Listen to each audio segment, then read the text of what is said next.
guys? Welcome to week number 4 of my push-pull programming.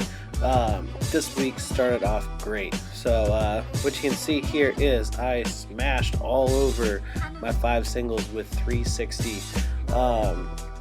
which is a post-injury PR as well as the heaviest that I've gotten to train at inside of the last 2 years without some kind of injury to my pec and shoulder. So these moved really well. Shoulders felt great, had great speed and bar path on all of them, and it was just overall a really encouraging session. So I'm pretty excited with how this whole week of training has gone here. So that is exciting. What's also exciting, the number of companies that have come on to support this year's Deadlifts for Dornbeckers. I'd love to send a big thank you out to Donuts and Deadlifts, who signed on as a sponsor this year. They just sent the prize packs for the event, so they sent us a couple of their lifter packs with shaker cups and stickers and lifting straps and everything. So a big thank you to them for jumping on board.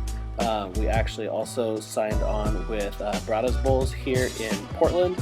They're a local food truck, and they have really great Hawaiian food. So they're going to be doing all of the food for the event. Donuts and Deadlifts is submitting some prizes for the lifter packs, as well as Sports Nutrition Center, who signed on for the 3rd year, as well as Kabuki Strength, who will be supplying the official collars for the event.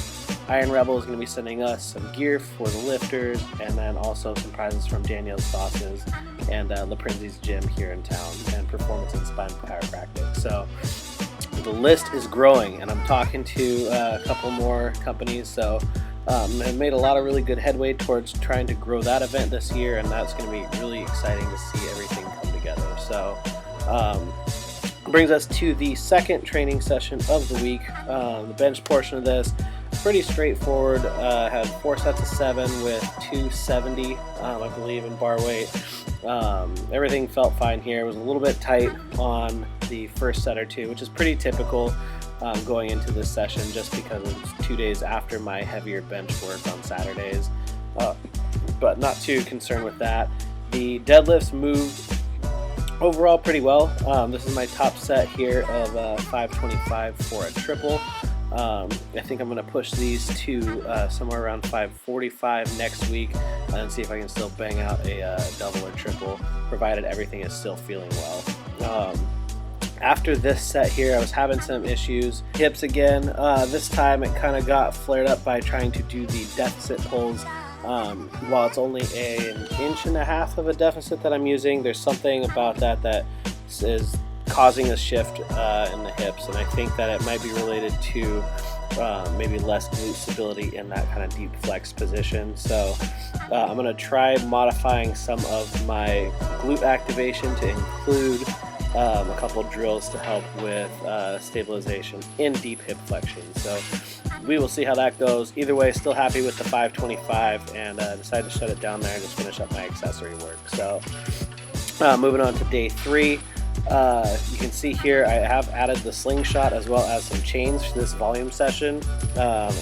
Wanted to keep hitting sets of 5 all the way through the end of the program, but just as I'm now pushing into that 100+% range, or 100+ of what I've actually done, not what I'm theoretically capable of, I just want to keep the shoulders healthy. So threw the slingshot on so I can still hit a 5x5 here, but to accommodate for the fact that I do have that extra assistance at the bottom, I did add 60 pounds of chain. So what you're seeing is a 5x5 with 315 plus 60 pounds of chain, so 375 at the top.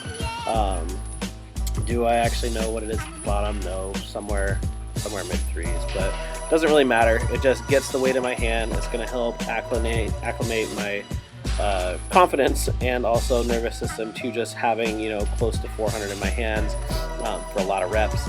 What I'll end up doing is adding plate weight to this over the next 2 weeks of the program. I'm going to push it to probably 335. That puts me just under 400 at the top, and then the last week, provided next week goes well, I'm going to just throw some 5s on there and set it so it's about 405 at the top, and try and hit a 5x5 there, as well as my last volume workout of this program. Per my visit to my chiropractor, I'm incorporating something that I really fucking hate, which is pistol squat. As you can see, I suck at them a lot, which is why I've got the handles out for balance. But goal here is to use these as a bit of an activation drill, just because I can't really cheat if I've only got one leg on the floor. And also kind of an assessment tool to see what's going on in both hips and legs. Strangely enough, the alleged good leg, the right one, I was having a harder time doing these than my left leg, which is where I've been having my issues. So I think that perhaps what I'm feeling as being a weakness in the left glute might be it getting angry because the right one's not working, which would make sense considering the tightness I've had in the psoas on the right side. So I'll keep doing some experimenting with that, but those definitely did help with the leg drive I had in these pause deadlifts here. These are my top 3 sets with 315, although I did some lighter sets before that, did about 5 total. And what I'm really focusing on here is trying to pause the bar as short off the ground as possible, and really focus on keeping my weight distributed evenly through my feet, as well as initiating the pull with my legs and treating it more like a push rather than trying to pull the bar up with my hands. So these looked pretty good. Did the last 3 of 5 sets at 315, hook grip and beltless. So Instagram PR for my hook grip beltless 3x3 pause deadlifts on a Thursday afternoon. Turn those into hashtags later. And you can see I am also squatting. So this was another suggestion by the Chiro. He says I'm ready to start hitting that movement again. Said keep it light, but try to maintain my range of motion and be able to just start incorporating the movement again. So also exciting. That is pretty much it though. For the video, as always, check out my social media, Facebook, YouTube, and always check out the gym's website at www.savagegym.com.